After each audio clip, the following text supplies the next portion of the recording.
Hi friends, आज हम लोग बात करेंगे कि how can we calculate the time और स्टैंडर्ड टाइम ऑफ इंडिया। आज डिस्कशन का टॉपिक है कि इलाहाबाद के टाइम को हम लोग इंडिया के लिए स्टैंडर्ड टाइम रिकॉग्नाइज करते हैं। तो पूरी दुनिया में जो टाइम का कैलकुलेशन है वो कैसे होता है, आइए हम लोग उसी पे चर्चा करते हैं। फ्रेंड्स, आपने ग्रीनविच मेन टाइम GMT का नाम तो सुना होगा। ये GMT मतलब ग्रीनविच मेन टाइम लंदन के ग्रीनविच से गुजरने वाली 0 डिग्री की जो ये प्राइम मेरिडियन लाइन है, तो प्राइम मेरिडियन लाइन के टाइम को हम लोग पूरे दुनिया के लिए GMT मतलब ग्रीनविच मेन टाइम मानते हैं।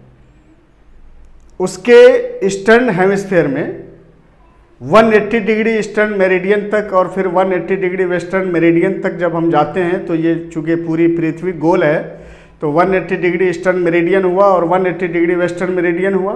तो ऐसे करके 360 डिग्री मेरिडियंस खींचे जाते हैं पूरे ग्लोब पे, जिसमें 180 ईस्ट में है, 180 वेस्ट में है।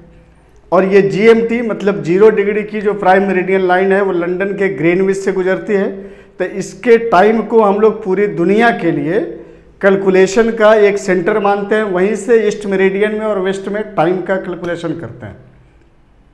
आपने सुना होगा कि इंडिया का टाइम ग्रीनविच मेन टाइम से 5.5 घंटे आगे हैं। तो क्या आप जानते हैं कि ये इंडिया का टाइम आपके ग्रीनविच मेन टाइम से 5.5 घंटे आगे क्यों है? और कुछ ऐसे भी देश हैं जहां का standard time Greenwich main time से 5.5 घंटा पीछे भी होगा। जैसे अभी आप सुनते हैं कि जब यहाँ इंडिया में शाम होने वाली होती है तब अमेरिका में सुबह होने वाली होती है। कभी आपने सोचा कि ऐसा क्यों होता है? ऐसा भी होता है कि कहीं सुबह हो रही होती है तो कहीं शाम, तो कहीं दिन के 12 बज रहे होते हैं तो कहीं रात के 12 बज रहे होते हैं उसी वक्त, जबकि ये दुनिया एक है और पृथ्वी एक है। तो इस पूरी पृथ्वी पे कहीं दिन के 12 बज रहे हैं तो कहीं रात के 12 बजे। ऐसा क्यों? तो इसके लिए हमको सबसे पहले जानना है कि टाइम का कैलकुलेशन। तो GMT को बेस मानते हैं पूरी दुनिया में, ग्रीनविच मेन टाइम को, जो लंदन के ग्रीनविच से गुजरती है। तो वहाँ से ईस्ट मेरिडियन की तरफ जब हम आते हैं तो ईस्ट मेरिडियन का जो आखिरी किनारा होगा वो 180 डिग्री ईस्टर्न मेरिडियन, इसको याद रखेंगे। और फिर वेस्ट की तरफ जब चलते हैं तो वहाँ भी 180 डिग्री जो वेस्ट मेरिडियन होगा वो आखिरी किनारा होगा।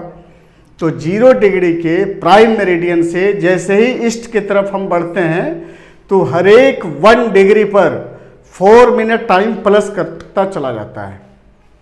तो 4 minute time plus at the rate of 1 degree in eastern hemisphere. तो जैसे ही कोई जगह, कोई शहर अगर 20 डिग्री ईस्ट मेरिडियन पे बसा हुआ हो और लंदन में दिन के 12 बज रहे हैं, तो उस 20 डिग्री ईस्टर्न मेरिडियन पे टाइम कितना होगा? तो सबसे पहले कैलकुलेशन का तरीका है कि 20 × 4, 20 को 4 से मल्टीप्लाई कीजिएगा तो 80 मिनट्स होंगे। 80 minutes is equal to 1 hours 20 minutes, 1 घंटा 20 मिनट हुआ। तो उस 1 घंटा 20 मिनट को उस ग्रीनविच मेन टाइम में जब हम जोड़ेंगे तो पता ये चला कि जब लंदन में दिन के 12 बज रहे होंगे तो at the same time 20 degree east meridian पे 1:20 हो रहा होगा दिन का। ऐसा इसलिए हुआ कि हर एक डिग्री पे ईस्ट में आने के बाद 4 मिनट टाइम प्लस करता चला जाता है। इंडिया का टाइम ग्रीनविच मेन टाइम से 5.5 घंटे आगे है। इसके पीछे जानते हैं कि वजह क्या है? इसके पीछे वजह यह है कि इलाहाबाद के मिर्ज़ापुर से गुजरने वाली जो मेरिडियन है उसका वैल्यू 82.5 डिग्री ईस्टर्न मेरिडियन है। तो 82.5 डिग्री ईस्टर्न मेरिडियन जो इंडिया का ये स्टैंडर्ड मेरिडियन है जो इलाहाबाद के मिर्ज़ापुर से गुजरता है। तो 82.5 × 4 जब आप करेंगे तो रिजल्ट आपके पास आते हैं 330 मिनट्स। तो 330 minutes is equal to 5 hours 30 minutes, मतलब 5.5 घंटे। तो ये जो 5.5 घंटा आगे हुआ, तो यही वजह है कि इंडिया का टाइम आपके GMT ग्रीनविच मेन टाइम से 5.5 घंटे आगे है। उसी तरह से किसी भी शहर को, किसी भी कंट्री को आप कैलकुलेट कर सकते हैं। तो एक सिंपल सा कॉन्सेप्ट आपको ध्यान में रखना है कि GMT मतलब लंदन के ग्रीनविच से गुजरने वाली 0 डिग्री की प्राइम मेरिडियन लाइन से जैसे जैसे हम ईस्ट की तरफ बढ़ते चले जाएंगे तो 1 डिग्री पे 4 मिनट टाइम प्लस करता चला जाता है, और जैसे जैसे वेस्ट में बढ़ेंगे, वेस्ट हेमिस्फीयर की तरफ, तो 1 डिग्री पे 4 मिनट टाइम माइनस करता चला जाता है। तो जैसे 180 डिग्री आप ईस्टर्न मेरिडियन पे आ गए, तो 180 डिग्री ईस्टर्न मेरिडियन पे आने का मतलब है कि आप 180 इंटू 4 कीजिए तो 70 टू 720 मिनट्स होंगे। तो 720 को आप 60 से जब डिवाइड करेंगे तो पता चलेगा कि 12 आवर्स। तो ये 12 आवर्स हुए। तो लंदन के प्राइम मेरिडियन 0 डिग्री के प्राइम मेरिडियन से 180 डिग्री ईस्टर्न मेरिडियन के बीच में 12 घंटे का डिफरेंस है। तो जैसे ही कोई जहाज इधर से पार करता है, वेस्ट से ईस्टर्न मेरिडियन को पार करता है, तो पार करने के बाद या तो उसके अपने कैलेंडर में एक दिन बढ़ाना पड़ेगा, और वेस्ट की तरफ जाता है तो एक दिन घटाना पड़ेगा। इसलिए 180 डिग्री के इस मेरिडियन को हम लोग इंटरनेशनल डेट लाइन भी बोलते हैं, चूँकि 180 डिग्री ईस्ट में जाने के बाद एक दिन टाइम प्लस कर जाएगा और वेस्ट में जाने के बाद एक दिन टाइम माइनस कर जाता है। तो ये टाइम का कैलकुलेशन है। तो इस टाइम के कैलकुलेशन के लिए 2 चीज़ों को ध्यान में रखना है।